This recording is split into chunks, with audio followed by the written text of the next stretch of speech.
Muchas gracias, María Jesús. Yo creo que has apuntado dos problemas muy importantes, y es que si bien la TDT aumenta su oferta tecnológica, aumenta el número de canales, proporciona nuevos servicios, sin embargo, estos aún a día de hoy no son accesibles para las personas con discapacidad visual, y es un reto tecnológico que yo creo que podría servirnos para iniciar nuestro debate. A continuación, y siguiendo un poco el esquema que en la primera conferencia de la mañana el señor Gaido nos ha proporcionado, la cadena de televisión o la cadena que nos va a permitir acceder a los contenidos de televisión accesibles es larga, y una vez que hemos visto el marco regulatorio y hemos visto la perspectiva de las personas con discapacidad, que también nos ha abordado nuestra compañera María Jesús, vamos a ver ahora con David Huerta, que es el responsable de... perdón, que lo hemos cambiado, efectivamente, con Raúl Mosquera, que es en la actualidad el coordinador de proyectos de accesibilidad del INTECO. Vamos a evaluar cuál es el proyecto al que se ha referido María Jesús y que intentará abordar el diseño universal en la televisión digital con el desarrollo del sistema IDT-VOS. Primero de todo, sí quería dar las gracias a la organización por haber invitado a INTECO a participar en el evento. Para nosotros siempre es un placer estar aquí con este tipo de iniciativas y, sobre todo, pues hablando de la accesibilidad, que es uno de nuestros campos de acción. Bueno, como bien han comentado tanto Belén como María Jesús, el motivo que estemos aquí hoy es para contaros un poco lo que ha sido el desarrollo del sistema IDT-VOS, que, como bien comentaba María Jesús, es un poco el sistema de televisión digital que intenta recoger todas estas necesidades de los usuarios de televisión digital y donde hemos estado trabajando durante estos 2 años. Como bien comentaba María Jesús, bueno, os cuento los objetivos principales un poco del proyecto. Muchos de ellos veréis que coinciden con algunos de los planteamientos que se han estado haciendo aquí esta mañana. Y principalmente lo que se pretendía es hacer un dispositivo que respetara las directrices del diseño universal. Esto es fundamental, principalmente porque somos de la opinión, igual que se ha dicho también en la ponencia de Guido a primera hora, que los productos deberían tener en cuenta la accesibilidad desde su diseño inicial, es decir, desde el punto de partida. Porque si tratamos de incorporar la accesibilidad como una pata o un añadido a lo que son ya los proyectos ya desarrollados, pues siempre va a suponer un desarrollo todavía más complicado y va a suponer una barrera mayor. Entonces sí que es verdad que el concepto de diseño universal nos sirve para tener en cuenta al mayor número posible de personas desde la fase de diseño y podamos ofrecer, pues eso, productos en definitiva al alcance de cualquier persona. En nuestro ámbito de trabajo con este proyecto fue la idea de elaborar un sistema operativo que realmente lo que hacía era integrarse sobre un decodificador, sobre varios modelos de decodificadores, que en este caso estaban basados en software libre. Digamos que nos fijamos en unos modelos concretos que utilizaban Linux y estas plataformas libres para montar ese sistema por encima, de tal manera que pudiéramos implementar y desarrollar esas funcionalidades a medida de lo que nos demandaban los usuarios. Entonces, bueno, todas estas ventajas que vamos a ir comentando, que incluso luego también David de Inves me imagino comentará, es cómo se hizo este modelo de decodificador y cómo se llevó a cabo la toma de requisitos con los usuarios, sobre todo tomándoles como punto de partida para el proyecto de I+D+I. Bueno, para esta definición de requisitos lo que se hizo primeramente pues fue digamos, centrar las bases de cómo permitir a los usuarios, en este caso de CIDAD y de otras organizaciones de discapacidad, cómo tomar esos requisitos y adaptarlos a lo que ellos necesitaban en el día a día. Entonces, bueno, lo que sí trabajamos, una serie de maquetas, incluso maquetas interactivas, en las que tratábamos de simular lo que podría ser la navegación o la interactividad con el navegador del decodificador y cómo a través de sus menús pues, incorporar pues, el sistema, por ejemplo, de síntesis de habla, cómo incorporar las distintas configuraciones de color, cómo ofrecer feedback al usuario independientemente de sus condiciones. Y todo esto nos permitió que sobre una serie de versiones de esta maqueta pues fuéramos definiendo y perfilando lo que al fin y al cabo iba a ser el desarrollo final del producto. Esto es bastante laborioso porque, bueno, al fin y al cabo casi es hacer un doble desarrollo, casi si me apuran, de lo que luego va a ser el producto final, pero tiene una ventaja fundamental y es que se acota y se define muy bien lo que es la necesidad final del usuario. Entonces, sí que nos pareció bastante importante dejarlo definido muy desde el principio. Una vez que tomamos todos estos requisitos y un poco recogimos el feedback de los usuarios en cuanto a lo que necesitaban, nos pareció también oportuno realizar un compendio de todos estos requisitos y pues formalizarlo en un documento. De aquí nació la guía de recomendaciones de accesibilidad en TDT, que no es más que eso, un compendio tanto de normativas ya existentes como de recomendaciones, e incorporando aquellos aspectos o aquellos puntos que durante la toma de requisitos con los usuarios pues nos pareció interesante incorporar. Entonces, bueno, al final se elaboró este documento que lo que trataba es de recoger pues toda esa serie de buenas prácticas en televisión digital que podríamos incorporar al sistema. Bueno, básicamente, por repasar muy rápido el proceso de creación, no me quiero entretener mucho con esto, pero bueno, sí que se tenga una pincelada rápida de cómo fue todo este proceso. Aparte de lo que os comentaba de la guía de recomendaciones y la creación y adaptación de la maqueta, lo que se hizo es un diseño,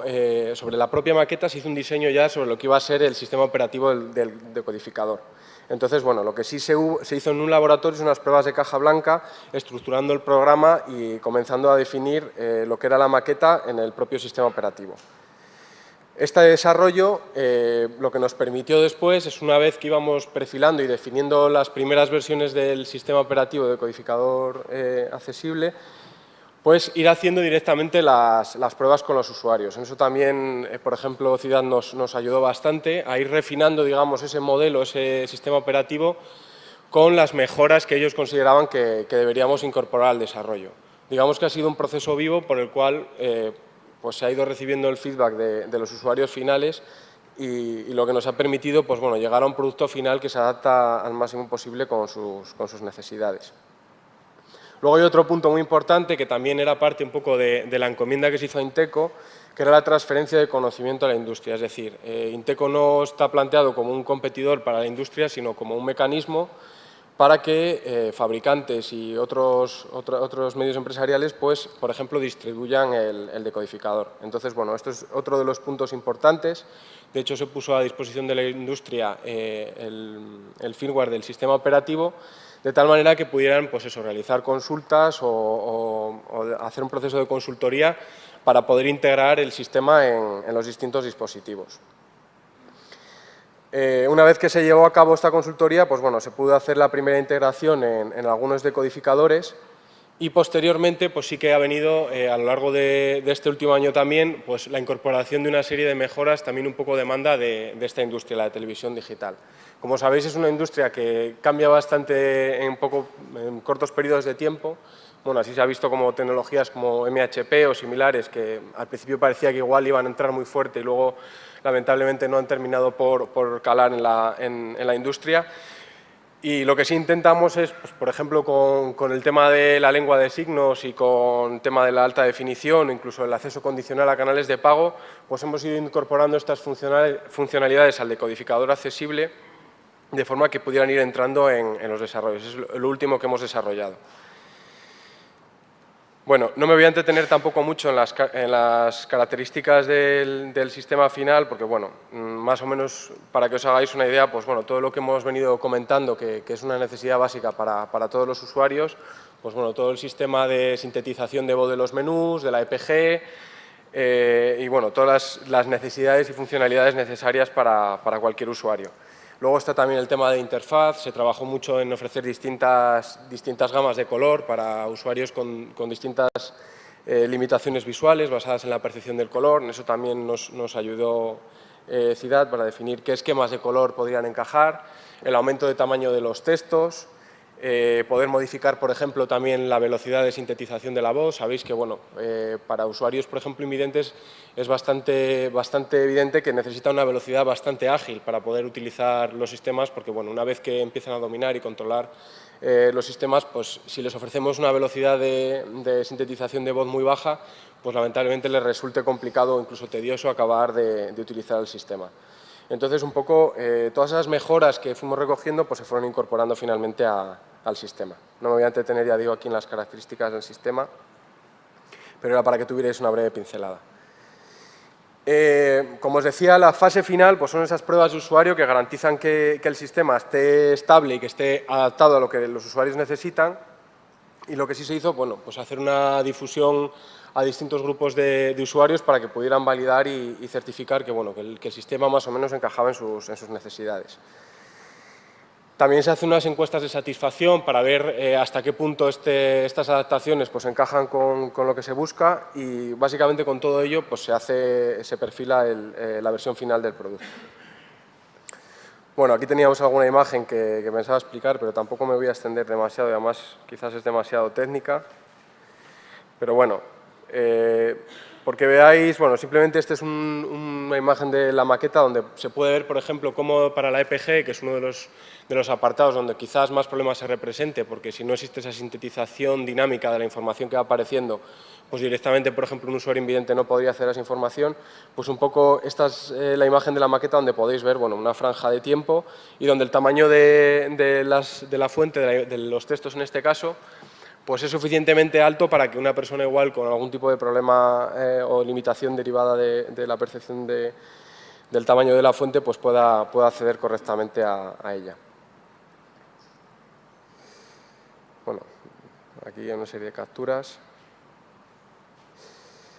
Vale, luego sí que me parecía importante hablar un poco del modelo de sinergias que se ha utilizado en el proyecto porque sí que me parece interesante. Bueno, aquí hay una serie de personajes, digamos, en los que han participado en el proyecto, pero bueno, más que quedarse igual con alguno de ellos, sí que me interesaba el concepto como tal, ¿no? El hacer partícipes tanto a pues, organismos públicos como a grupos de usuarios, como a fabricantes, involucrar de alguna manera a todos ellos, lo que nos permite es eso, que con ese modelo de sinergias pues, podamos apostar por un producto final el que más o menos se satisfagan todas las partes. En el caso de este sistema es un poco el modelo que se ha seguido y creemos que es, digamos, un buen modelo, un modelo que se puede utilizar para otros proyectos similares y sobre todo para potenciar la accesibilidad.